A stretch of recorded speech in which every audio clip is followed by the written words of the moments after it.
Perhaps the most prominent UN figurehead with regards to spiritual unification of the world is this man, Robert Mueller. He died in 2010, but was Under-Secretary General of the UN for 40 years, and he is revered within the UN as the philosopher or prophet of hope of the United Nations. His spiritual viewpoints were quite clear. He said, "We must move as quickly as possible to a one-world government, a one-world religion, under a one-world leader." He believed that peace for this one-world order rested primarily on religion, saying, "Peace will be impossible without the taming of fundamentalism through a united religion that professes faithfulness only to the global spirituality and to the health of this planet." He also said, "My great personal dream is to get a tremendous alliance between all the major religions and the UN."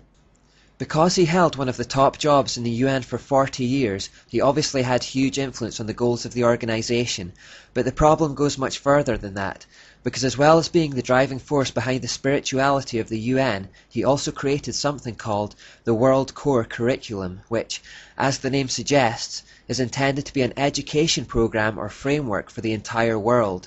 He is therefore also known throughout the world as the father of global education. Not only this, but he actually established specialist Robert Mueller schools, where his educational ideas could be taught in their purest form. There are over 30 in existence, and more are being established each year. The World Core Curriculum earned him the UNESCO Peace Education Prize in 1989.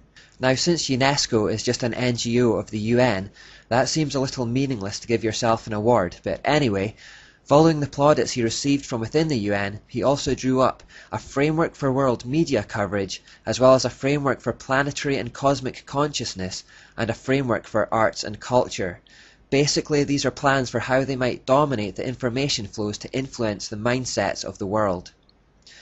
My focus is the World Core Curriculum because the idea was that the UN issues this document to the nations, who then use it as the framework for their own regional school curriculums. By this method, all the schools around the world would start teaching their kids the same ideas about life. The coming generations would then have the same worldview and the same attitudes for the New World Order.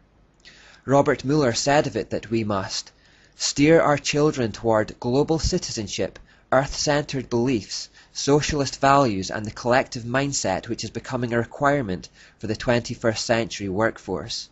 He went on to say, "A World Core Curriculum might seem utopian today. By the end of the year 2000, it will be a down-to-earth daily reality in all the schools of the world." Now, he was a little ambitious with the timescale, but the determination to see it happen hasn't gone away. Here in Scotland, a new curriculum has just been introduced called the Curriculum for Excellence, and although it has been heavily criticised by parents and by teachers alike, it openly bases itself on UN frameworks, and one of its key components is preparing children for global citizenship, and it uses phrases like the child's well-being and well-becoming. Most people wouldn't pick up on that, but we know from the evolution part that the word becoming is an occult term for the evolution towards godhood. So if this World Core Curriculum is to be the source for national curriculums around the world that will be taught to coming generations of children, we need to find out what's in it. Robert Mueller wrote in the World Core Curriculum notes that the underlying philosophy upon which the Robert Mueller School is based will be found in the teachings set forth in the books of Alice A. Bailey. The school is now certified as a United Nations associated school providing education for international cooperation and peace. So this whole curriculum that is to be implemented around the world and which is to be fed to every child on the planet to prepare them for a one-world government rests upon the philosophies of this one woman called Alice A. Bailey. We better find out more about her.